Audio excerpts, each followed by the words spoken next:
సమయంలో లేఖన భాగాల్లో నుంచి మనం కొద్ది భాగాన్ని మనం చదువుకుని ఉన్నాం. నిర్గమాకాండము 14వ అధ్యాయము 13వ వచనాన్ని మరొకసారి చదువుతాము. అందుకు మోషే భయపడద్దు, యెహోవా మీకు నేడు కలుగచేయు రక్షణను మీరు ఓరక నిలుచుండి చూడుడి. మీరు నేడు చూచిన ఐగుప్తీయులను ఇక మీదట మరి ఎన్నడూ చూడరు. ఒక చక్కటి భాగము మనం ఇక్కడ చదువుకొని ఉన్నాం. ఈ యొక్క భాగం మోషే కాలంలో జరిగింది, ఐగుప్త జీవితంలో జరిగింది. ఐగుప్తు దేశములో నుంచి ఇశ్రాయేలు ప్రజలను దేవుడు నడిపించిన తర్వాత మార్గమధ్యములో ఎర్ర సముద్రము దగ్గర కలిగిన పరిస్థితి గురించే మనం ఇక్కడ చదువుకున్న ఈ భాగం. ఈ భాగమును మనం బాగా పరిశీలన చేసినట్టయితే ఇశ్రాయేలు ప్రజలు వారు ఐగుప్తు దేశములో దేవుడు వారిని తీసుకొని ఐగుప్తు దేశంలో నుంచి బయటపడము అనుకునే పరిస్థితుల్లో దేవుడు వారిని విడిపించి వారిని మోషే, అహరోను, మిరియాము అను వారిని దేవుడు ఉపయోగించి దేవుడు అందులో నుంచి మోషే ద్వారా బయటికి తీసుకొని వచ్చినాడు.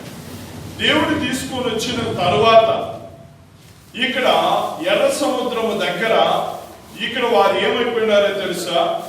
ఏమై ఉన్నారో ఒకసారి మనం ఆ భాగాన్ని మనం పరిశీలన చేయాలా. అయితే దానికంటే ముందుగా మన 4వ వచనాన్ని చదివితే, అయితే నేను ఫరో హృదయమును కఠినపరచెదను, అతడు వారిని తరుమగా అతని సమస్త సేనల వలనను మహిమ తెచ్చుకొందును. నేను యెహోవానని ఐగుప్తీయులందరూ తెలుసుకొందురనెను. వింటున్నారా? ఇక్కడ దేవుని యొక్క వాక్యము ఏం తెలియజేస్తుంది? దేవుడు మోషేతో అంటున్నాడు ఏంటి అంటే, మోషే, నేను ఫరో హృదయాన్ని మరలా కఠినపరుస్తాను. ఐగుప్త దేశములో ఫరో హృదయం కఠినపరచబడి ఐగుప్తు అంతా కూడా నాశనం అయిపోయే పరిస్థితి ఏర్పడింది. దేని బట్టి అంటే ఇశ్రాయేలు ప్రజలను పంపించని పరిస్థితులను బట్టి దేవుడు ఆ యొక్క ఫరో అంటే ఆ యొక్క ఐగుప్త దేశములో నిజముగా జీవం కలిగిన దేవుడు అంటే ఎవరు ఏంటి అనే పరిస్థితి అనేది ఐగుప్తీయులకు అర్థమయ్యే విధంగా అక్కడ దేవుడి యొక్క కార్యాలను దేవుడు చేయడం ప్రారంభించినాడు. అయితే అదంతా అయిన తర్వాత అక్కడ ఐగుప్త దేశంలో ఆ ఫరో యొక్క సేవకులందరూ కూడా వారందరూ కూడా ఆ దేశంలో కలిగిన ఆ నష్టాన్ని బట్టి ఆ ఇశ్రాయేలు ప్రజలను పంపించడానికి వాళ్ళు ఇష్టపడ్డారు. సరే, ఇష్టపడి వాళ్ళు పంపించేసిన తరువాత మరలా రాజు యొక్క హృదయం ఏమైందో తెలుసా? కఠినపరచబడింది. సేవకుల యొక్క హృదయం కూడా కఠినపరచబడింది. రాజు యొక్క హృదయమే కాదు, వారి సేవకుల హృదయం కూడా కఠినపరచబడింది. అయ్యో, ఎందుకు మనం ఇట్లాంటి పని చేసినాం, వీళ్ళని ఎందుకు మనం పంపించేసినాం వీళ్ళని? ఒకసారి ఆ భాగాన్ని మనం చదివితే మనకు బాగా అర్థమవుతుంది. ఆ భాగాన్ని మనం పరిశీలన చేద్దామా? 5వ వచనం చదవండి. ప్రజలు పారిపోయినట్లు ఐగుప్తు రాజులకు తెలియబడినప్పుడు ఫరో యొక్క హృదయము, అతని సేవకుల యొక్క హృదయము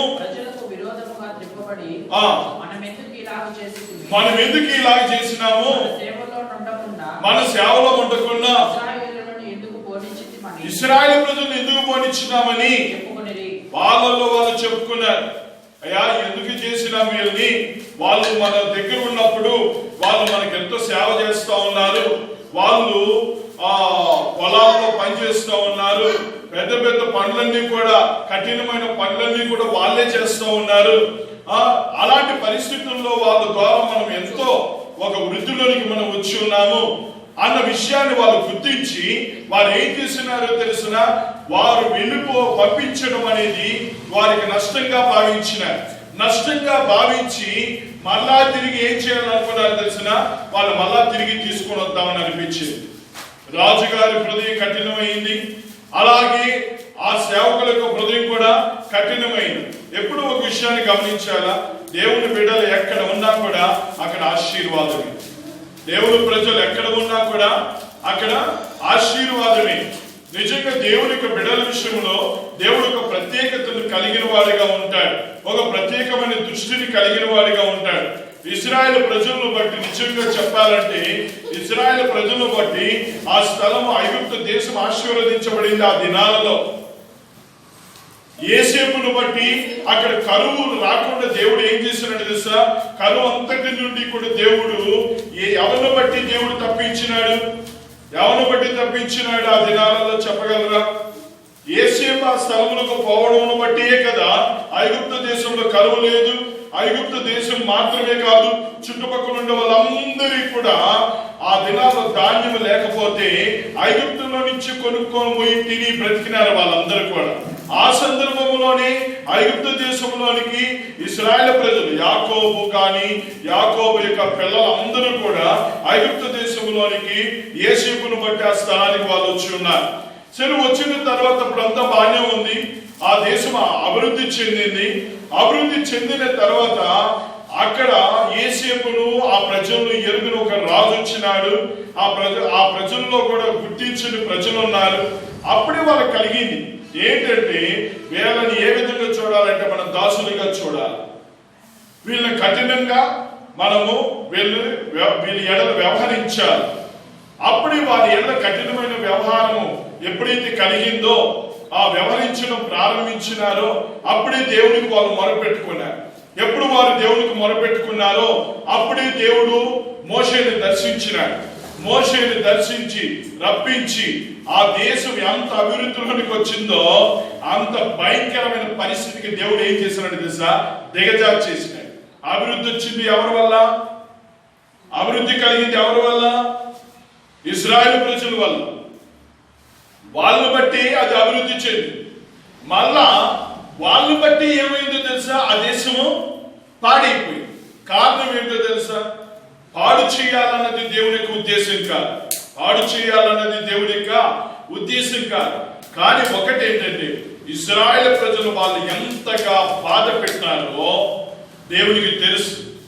దేవుడు ఎరిగి ఉన్నాడు. ఒకసారి గమనించండి, నిర్గమకాండము 2వ అధ్యాయం పరిశీలించేయండి. నిర్గమకాండము 2వ అధ్యాయం పరిశీలించేద్దామా? ఆ భాగంలో ఎంత చక్కటి భాగము అక్కడ రాస్తూ ఉన్నాడో మనం పరిశీలన చేయగలుగుతాం. చదవండి 23వ వచనం నుంచి. అలాగున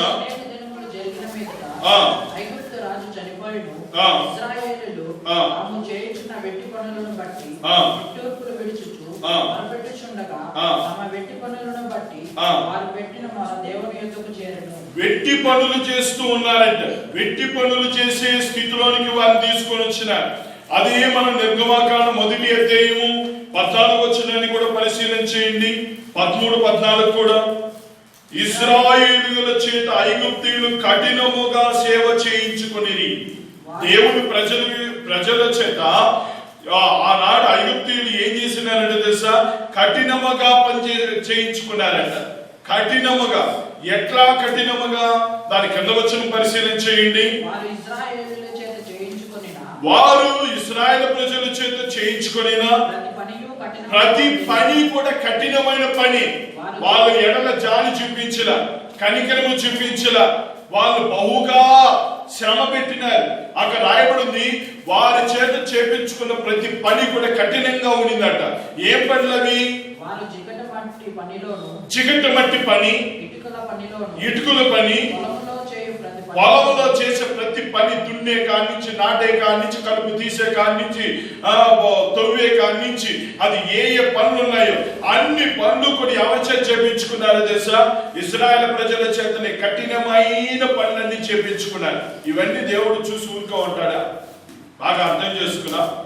దేవుడి బిడ్డలను ఇంత కఠినముగా వారిని ఆశీర్వాదం వచ్చింది వారి ద్వారా. ఆనాడు ఐగుప్తు దేశంలో కరువు లేకుండా సమృద్ధిగా ఇంకా బయట వారు కూడా ఇవ్వగలిగిన స్థితిలో ఉంచింది కూడా ఎవరి ద్వారా కలిగింది? ఎవరి ద్వారా? యోసేపు ద్వారా. ఇశ్రాయేలు ప్రజలను బట్టి దేవుడు అలాంటి ఆశీర్వాదాన్ని తీసుకొని వచ్చినాడు. దాన్ని గుర్తించిన వీళ్ళు ఏం చేసినారు తెలుసా? కఠినంగా వ్యవహరించినారు, కఠినంగా ప్రవర్తించినారు. ఎప్పుడూ ఒక విషయాన్ని గమనించాలి, ఏంటంటే దేవుని ప్రజల విషయంలో మనం ఏమి చేయాలని పూనుకున్నా కూడా దేవుడు వారి విషయంలో దేవుడు తీర్పు తీర్చక మానడు. అది బహు కఠినంగా కూడా ఉంటుంది. తీర్పు బహు కఠినంగా ఉంటుంది. ఎంత కఠినం అంటే అంత కఠినంగా ఉంటుంది. దేవుని యొక్క లేఖనాల్లో మనం చూస్తూ ఉంటున్నాం, ఇశ్రాయేలు ప్రజల విషయమై ఐగుప్తీయులను దేవుడు మొత్తము ఆ దేశమే పాడైపోయింది. దేశమే పాడైపోయింది. పంటలు పాడైపోయినాయి, సముద్రం ఆడున్న నదులు పాడైపోయినాయి, ప్రతిదీ కూడా. ఆఖరికి వారికి కలిగిన పిల్లలు కూడా, మొట్టమొదటిగా పుట్టిన జ్యేష్ఠులు అందరూ కూడా చనిపోయినట్టుగా వాక్యం మనకు తెలియజేస్తుంది. ఇంత నష్టము ఎందువల్ల కలిగింది? ఆనాడు ఈ యొక్క ఐగుప్త రాజు ఏం చేస్తున్నాడో తెలుసా? వాళ్ళ పిల్లలను కూడా నదిలో పారేయమన్నాడు. ఎక్కడ పారేయమన్నాడమ్మా? పుట్టిన బిడ్డలు ఎక్కడ పారేయమన్నాడు? మగ బిడ్డ అయితే వాళ్ళందరినీ తీసుకోపోయిందే నదిలో పారేయండి అన్నాడు. ఆయన ఎంత కఠినంగా ప్రవర్తించినాడో దేవుడు అంత కఠినమైన తీర్పును తీసుకొని వచ్చినాడు ఆ ప్రజల మీద. చూస్తురా, నిజంగా దేవుని యొక్క బిడ్డలను మనము ఆ విధంగా చూడటం, ఆ విధంగా చేయడం వల్ల ఏమవుతుందో తెలుసా? అది అప్పటికది వారికి విజయంగా కలగచ్చునేమో, కానీ అటు తర్వాత దేవుడి తీర్పు బహుభయంకరంగా ఉంటుంది.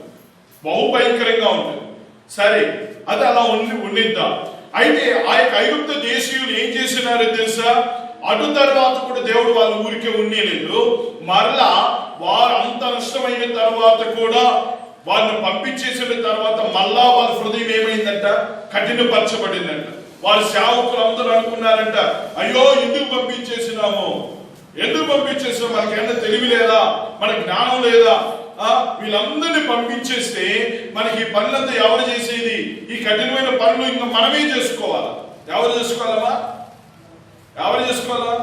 గుట్లు ఉతికేవాడు ఉండే, గుట్లు ఉతికేవాడు లేదు. ఇప్పుడు ఎవరు ఉతుక్కోవాలా?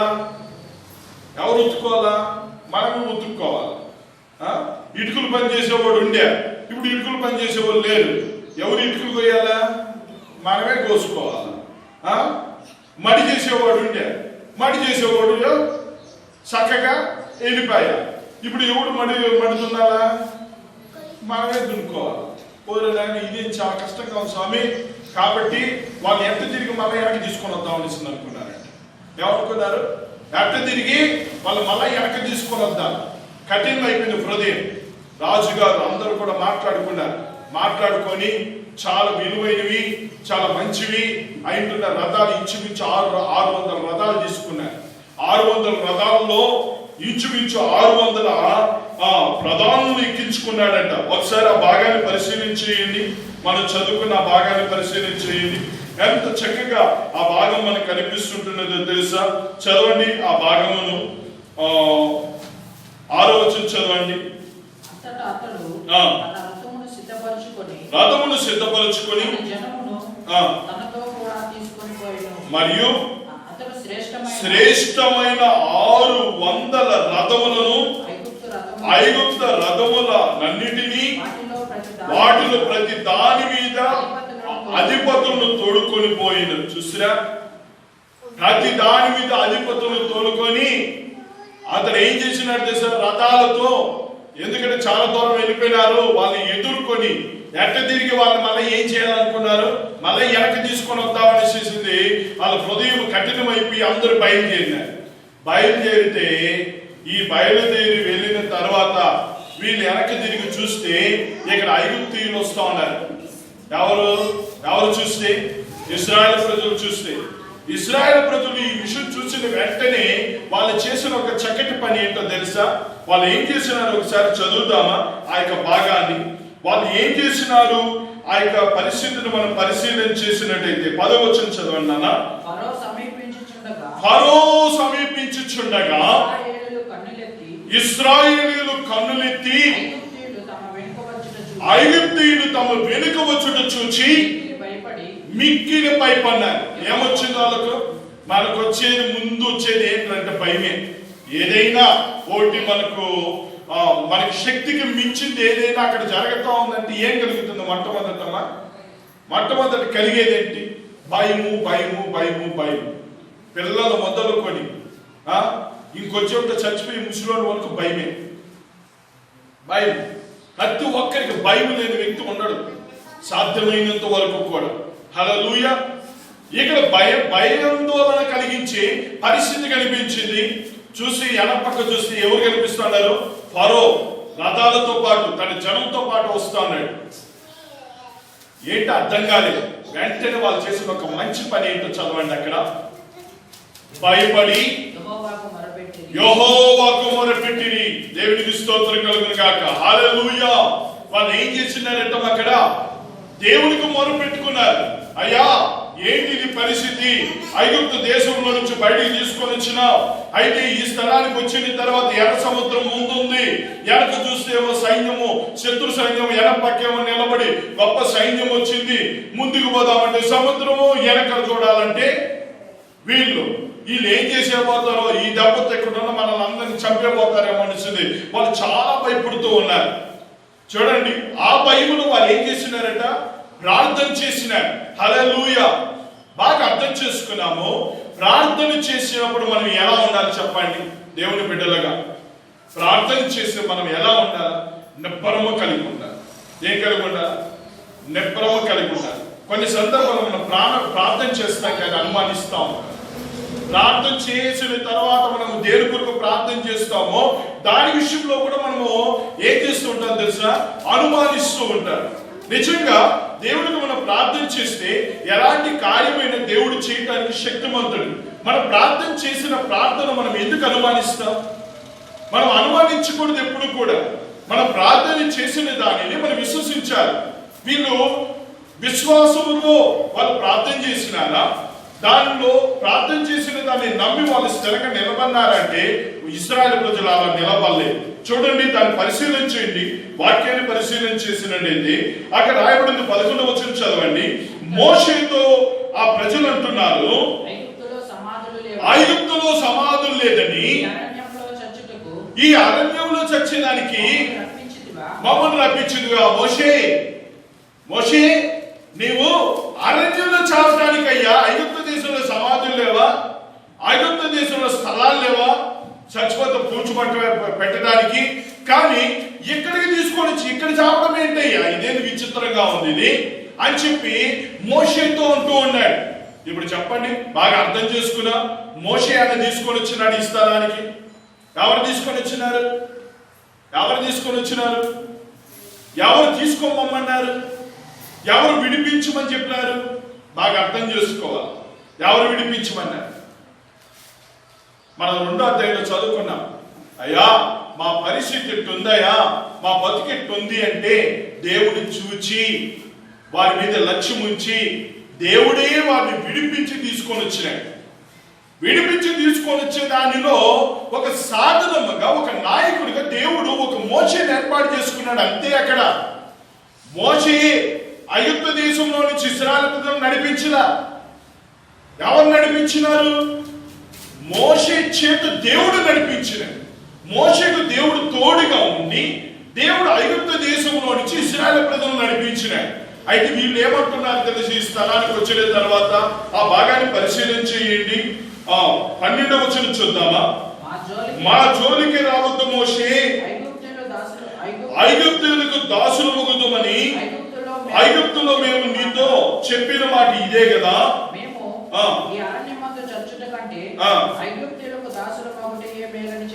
చూసిరా, ఏది మేలంట? ఈ అరణ్యంలో చచ్చేదానికంటే వాళ్ళకి దాసులుగా ఉంటే మంచిది. అదేదో చెప్పినట్టుగా ఉప్పు అమ్ముకొని బతుకుంటే బాగుంటుంది అన్నట్టుగా ఉంది. ఏంటమ్మా? ఏమో అమ్ముకొని బతుకోవాలా? దేనికి? ఊపిరింటే చాలు ఉప్పు అమ్ముకొని. ఈయనకి ఏమనిపించిందో తెలిసిన?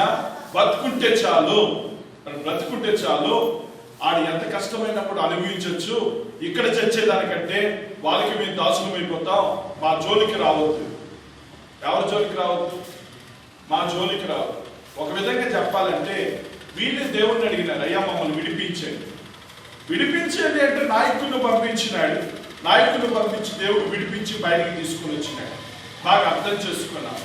వారు ప్రార్థన దేవుడు విన్నాడా లేదా? ఇశ్రాయేలు ప్రజల ప్రార్థన, ఇశ్రాయేలు ప్రజల ప్రార్థన దేవుడు విన్నాడా లేదా? విన్నాడు. ఇక్కడ కూడా ఎర్ర సముద్రం దగ్గర వారు ప్రార్థన చేసినప్పుడు దేవుడు విన్నాడా లేదా? అది కూడా సమాధానం చెప్పాలి. ఎర్ర సముద్రం దగ్గర వాళ్ళు ప్రార్థన చేసినప్పుడు దేవుడు వినుంటాడా? వినుండడా? వినుంటాడు. కానీ ఈ మాటలేంటికి వీళ్ళకు? ఈ మాటలేంటికి? చాలా సందర్భాల్లో మనం ఎలాంటి పరిస్థితులు గుండా ఉంటామో అలాంటి పరిస్థితుల్లో మనం ప్రార్థన చేసినప్పుడు దేవుడు మనల్ని విడిపించి రక్షించి మనల్ని తన సన్నిధికి దేవుడు నడిపించుకున్నాడు. కొన్ని సందర్భాల్లో మనకు ముందు పోవటానికి కష్టం. ఇక్కడనే నిలబడితే మనకి వెనక నుండి ఏదో సమస్య వచ్చినట్టుగా ఉంటుంది. ముందు సమస్య, వెనక సమస్య. ముందుకు పోలేము. ముందుకు పోవాలంటే ఏం కావాలా? ముందుకు పోవాలంటే ఏం కావాలా? విశ్వాసం కావాలి. హల్లెలూయా. ఏం కావాలా? విశ్వాసం కావాలి. విశ్వాసం ఉంటే ధైర్యం ఉంటుంది. దేవుడు చూసుకుంటాడు. సముద్రమైనా పర్వాలేదు, దేవుడు నడిపిస్తుంటున్నాడు కదా, ఇన్ని కార్యాలు చేసిన దేవుడు ఈ కార్యం కూడా చేస్తాడని చెప్పి విశ్వాసంతో దేవుడిని బట్టి మనం ముందుకు వెళ్ళిపోవాలి. హల్లెలూయా, హల్లెలూయా. అవునా కదా? వీళ్ళు ఏం చేసినారు? భయం వచ్చింది, ప్రార్థన చేసినారు. భయం వచ్చి ప్రార్థన చేసిన తర్వాత ఈ మాటలన్నీ మాట్లాడుతూ ఉన్నారు. ఎప్పుడో ఒక విషయం చెప్పాలి. ఒక విషయాన్ని గమనించండి. మనం ఏదైనా ఒక సమస్య గురించి ప్రార్థన చేసిన తర్వాత దేవునికి అప్పగించేసి మనం వేచి చూడాలే తప్ప దాని గురించి పదే పదే అవిశ్వాసంగా, అల్ప విశ్వాసంగా దాని గురించి మనం మాట్లాడుతూ సందేహిస్తూ ఉండకూడదు. మనం దేవుని కొరకైనా ప్రార్థన చేస్తాం. ప్రార్థన చేసినప్పుడు ఇలా జరుగుతుందప్ప, దాన్ని చూస్తేనే భయం వేస్తూ ఉంది.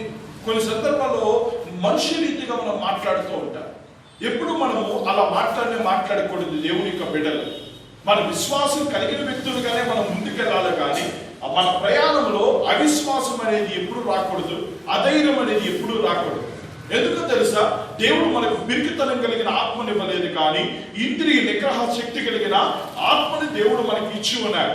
ఇలాంటి పరిస్థితుల్లో దేవుడు మాట్లాడుతున్న మాట ఏంటో తెలుసా? చదవని ఒక చక్కటి మాటను మనం ఇది ముందుకు చదువుకున్నాం 13వ వచనములో.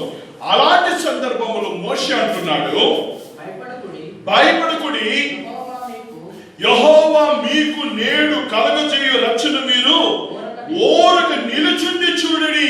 హల్లెలూయా. దేవుడు ఆ మోషే ద్వారా ప్రభు మాట్లాడుతున్న మాట ఏంటో తెలుసా? ఓరకుండి నిలుచుండి చూడండి. ఈ రోజే దేవుడు మీకు రక్షణ ఇవ్వబోతూ ఉన్నాడు. ఏమివ్వబోతా ఉన్నాడు? దేవుడు మీకు ఈ రోజు దేవుడు మీకు రక్షణ ఇవ్వబోతూ ఉన్నాడు. మీరు ఓరకుండి నిలిచి చూడండి. సనగద్దు, కొనగద్దు, అవిశ్వాసం చూపద్దు, బలహీనంగా ఉండద్దు. ఇన్ని కార్యాలు చేసిన దేవుడు ఈ కార్యం చేయడా?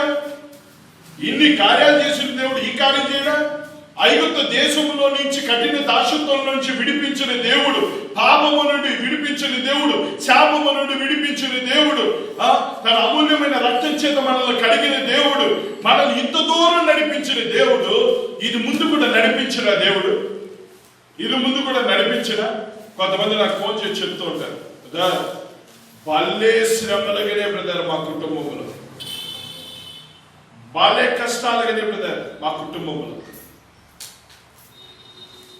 ఉంటాయి. దాని నుండి విడిపించడానికి శక్తిమంతుడైన దేవుడు కూడా ఉన్నాడు. హల్లెలూయా. దాని నుండి విడిపించడానికి శక్తిమంతుడు ఎవరు? దేవుడు ఉన్నాడు. మన పక్షమున ఉన్నాడు. మన పక్షము నుండి దేవుడు దాని నుండి విడిపించడానికి ఆయన సమర్థుడు. మనం ఎప్పుడు ధైర్యంగా మనము వెళ్ళాలి. గమనించండి, దేవుడి యొక్క వాక్యంలో మనము చూడగలుగుతున్న 15వ వచనాన్ని చదవండి. 15వ వచనంలో దేవుడు అంటున్నాడు మోషేతో, నీ వేళ నాకు మొరపెట్టుచున్నావు, సాగిపోవుడని ఇశ్రాయేలీయులతో చెప్పుము. ఏం చేయాలటమా? దేవుని బిడ్డలు ఆగిపోకూడదు, సాగిపోవాలని. దేవుని బిడ్డలు ఆగిపోయే బిడ్డలుగా ఉండకూడదు. మనం ఏంగా ఉండాలా? సాగిపోయే వాళ్ళంగా ఉండాలి. మనం సాగటానికి దేవుడు పిలిచినాడా, ఆగిపోవటానికి వెనకెళ్ళటానికి దేవుడు పిలిచినాడా? క్రైస్తవ జీవితంలో ఎప్పుడు తెలుసుకోండి, కుటుంబ పరంగా కానీ ఆత్మీయత పరంగా కానీ ఏ విషయంలోనైనా కానీ ఎంత భయాందోళన కలిగించే పరిస్థితులైనా కానీ మనం ముందుకు సాగివెళ్ళాలే కానీ ఆగిపోకూడదు. అమ్మా అర్థమవుతుందా మీకు చెప్పిన మాట? ముందుకు సాగి వెళ్ళాలే కానీ ఆగిపోకూడదు. ఎప్పుడు కూడా ధైర్యంతో సాగెళ్ళాలి. ఏంటి మన ధైర్యము? మన ప్రభువే మన ధైర్యం. హల్లెలూయా. మన ధైర్యం ఎవరు? ప్రభువే మనకి ధైర్యం.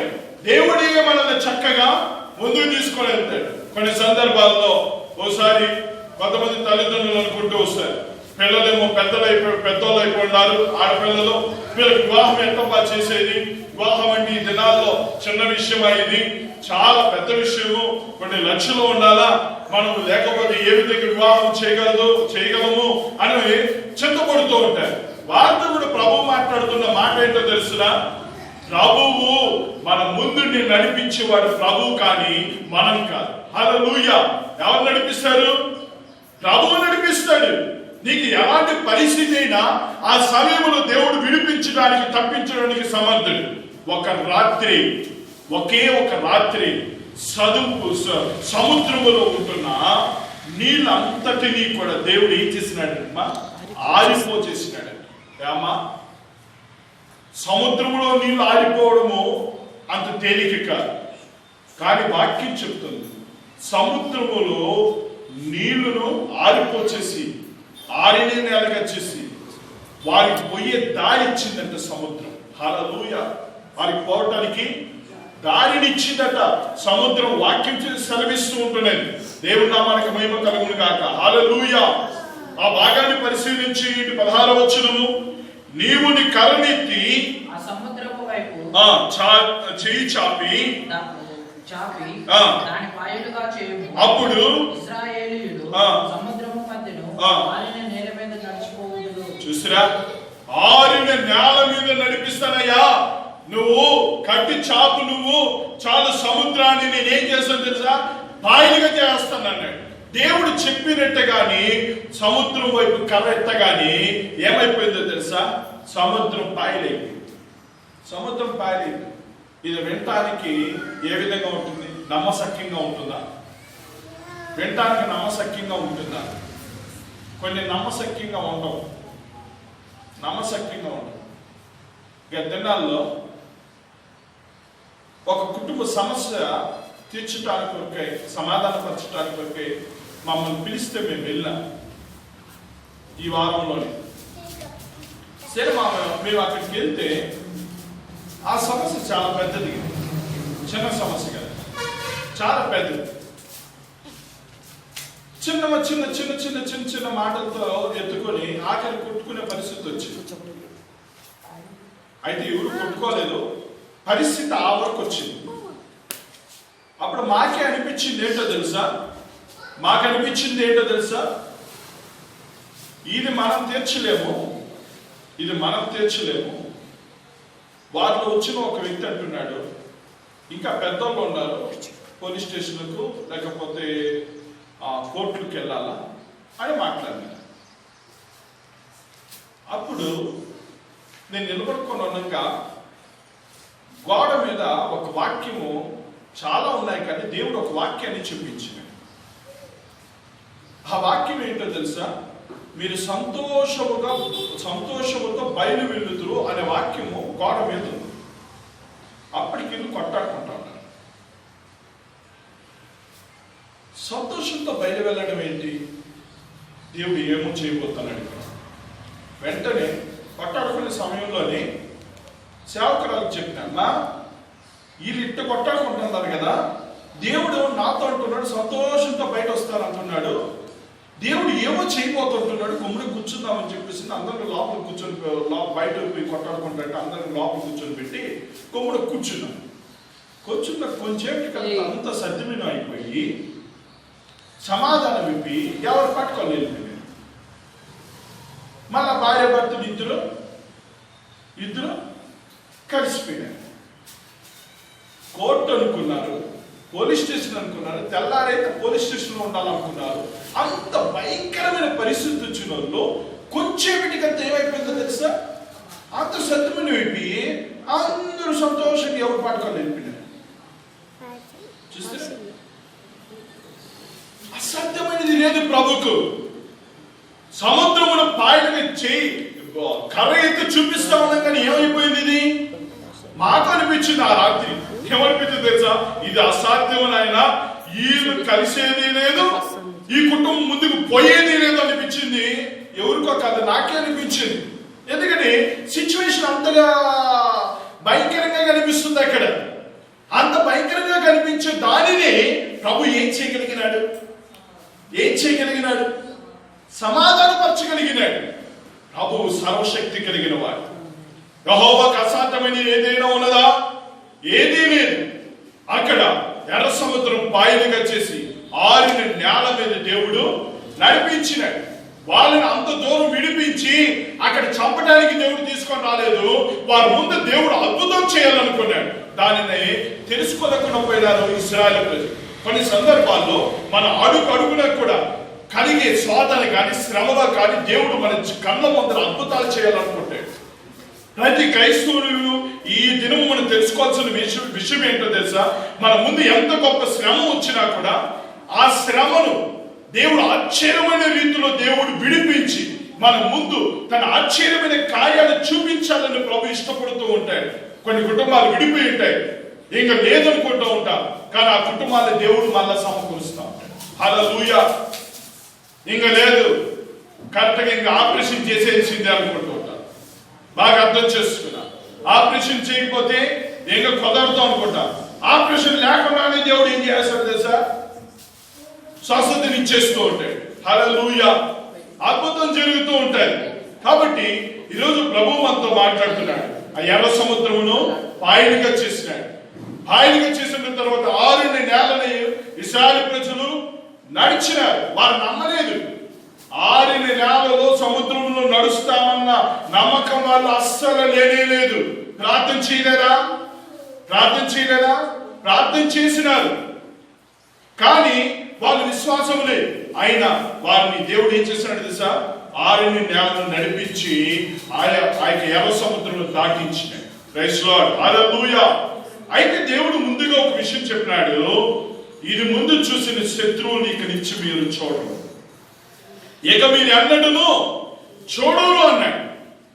వారు నిజంగానే ఎక్కడికినారో తెలుసా, తరుక్కుంటూ వారు ఎక్కడికి వచ్చినారు? సముద్రంలోనికి వచ్చినారు. వీళ్ళు బయట వెళ్ళినారు. వాళ్ళు సముద్రంలో ఇంకా ప్రయాణం చేస్తూ ఉన్నారు. దేవుడు ఏం చేసినాడు తెలుసా, సముద్రంలోని వాళ్ళందరినీ కప్పేసినాడు. భాగాలు మీరు పరిశీలన చేయండి. వారందరినీ ఏం చేసినాడు? అందరినీ కప్పేసినాడు. ఎవరు కార్యం చేసినాడు? ఇక్కడ ఎవరు కార్యం చేసినాడు? మరొకసారి 13వ వచనం చదవండి. అక్కడ ఏం రాసినాడు? అక్కడ అందుకు మోషే అంటున్నాడు, భయపడద్దు, నేడు యెహోవా చేసి చూపించి రక్షణను ఓరక నిలుచుండి చూడండి. మరి అన్నడు చూడదు. ఎంత చక్కటి మాట కనిపిస్తుంటున్నా చూడు. దేవుడు అంటున్నాడు, భయపడద్దు, మీరు ఓరక నిలుచుండి చూడండి. వాళ్ళ కత్తి పట్టుకోవాలా, అరవల, కొట్టల, సముద్రంలో నీళ్లు తోడేయాల. సముద్రంలో నీళ్ళను తోడేసినారమ్మా, ఏమీ చేయలేదు. వాళ్ళు ఏమీ చేయకుండా వాళ్ళు ఏమైపోయినారు తెలిసిన, నడి సముద్రంలో మునిగి చచ్చిపోయినారు. ఎవరు? ఐగుప్తు. మన శత్రువు ఎంత బలమైనడైనా కానీ మన ముందు వెళ్ళలేని మార్గము ఇంకా లేదు అనుకున్నదైనా కానీ దాన్ని దేవుడు తెరవగలడు. ఎంత బలమైన శత్రువునైనా ముంచగలడు. హల్లెలూయా. ముందు దారిని తెరవగలడు. ఎంతటి శత్రువునైనా ముంచగలడు. మన దేవునికి అసాధ్యమైనది ఏదైనా ఉన్నదా? ఒక విషయాన్ని గుర్తించాలి. ఏంటంటే ఇశ్రాయేలు ప్రజలు ప్రార్థించినారే కానీ వారు తిరిగి కొరగడం ప్రారంభించినారు. అవిశ్వాసపు మాటలు వచ్చిన వారు మీరు ఒక్కసారి ప్రార్థించిన తర్వాత మనం ఎట్టి పరిస్థితుల్లో కూడా అవిశ్వాసపు మాటలు మన నోట వచించకూడదు. ఎవరితోనూ మనం చెప్పకూడదు. ఈ రోజు నేను ప్రార్థన చేసినాను ఈ విషయం కొరకు, ప్రభు చేస్తాడు, నేను చూస్తాను. ఒకటి, ప్రభుకి చెప్పినాను, ప్రభు విన్నాడు, ప్రభు చేస్తాడు, దాన్ని నేను కనులారా నేను చూస్తాను. ఆమె చెప్తావా? ప్రార్థన చేద్దాం, అందరూ మోకరిస్తాం. ప్రార్థన చేస్తాం, అందరూ మోకరిస్తాం. మహాపరిశుద్ధుడా మీకు స్తోత్రములు. చక్కటి లేఖన భాగాల నుంచి మీరు మాట్లాడి ఉన్నారు. కూడిన ప్రతి ఒక్కరిని దీవించి ఈ ఉపవాస ప్రార్థనలో మీరు చక్కటి వాక్యము ద్వారా మమ్మల్ని మీరు బలపరిచినందుకు వందనాలు. ఆనాడు శత్రువు నిలవనీయకుండా, మరెన్నడూ మీ బిడ్డలు చూడనీయకుండా వారిని సముద్రంలో కప్పేసిన మీరు నమ్మదగిన దేవుడు ప్రభు. ఆనాడు ఇశ్రాయేలు ప్రజలు చేసిన మరణ ఆలకించిన, సముద్రము దగ్గర వారు ప్రార్థించిన ప్రార్థనను మీరు ఆలకించిన మీరు నమ్మదగిన వాడు. ఆనాడు ఇశ్రాయేలు ప్రజలు నమ్మలేకుండా పోయినారు. ఈనాడు కొన్ని పరిస్థితుల్లో దేవా మేము నమ్మలేని స్థితిలో కొన్ని ఉన్నాయి, అయినను ఈరోజు మాతో మీరు మాట్లాడి ఉన్నారు. దేవా ఏంటి పరిస్థితుల్లో, ఎలాంటి సమస్యల్లో, శోధనలోనైనా మేము అధైర్యపడకుండా ముందుకు మేము సాగిలే వారిగా ఉన్నట్టుకు సాగించి, క్రైస్తవ జీవితంలో ఈ పరుగు పందెములో ఆగిపోయే వారం కాక ముందుకు మేము సాగి వెళ్ళే వారిగా ఉన్నట్టుకు సహాయం తెచ్చు ప్రభా. అలాంటి కృపను కూడిన ప్రతి ఒక్కరికి దయచేయమని నాజరేయుడైన యేసు నామములో ప్రభా, ఎవరైతే వింటున్న వారు బలహీనులుగా ఉన్నారు, రోగులుగా ఉన్నారు, వ్యాధిగ్రస్తులుగా ఉన్నారు, లేదా కరోనా పేషెంట్లుగా ఉన్నారు, వారందరినీ స్వస్థపరిచి యేసు నామములో మహిమ పొందమని నాజరేయుడైన యేసు నామములో ప్రార్థిస్తున్నాను తండ్రి. ఆమేన్.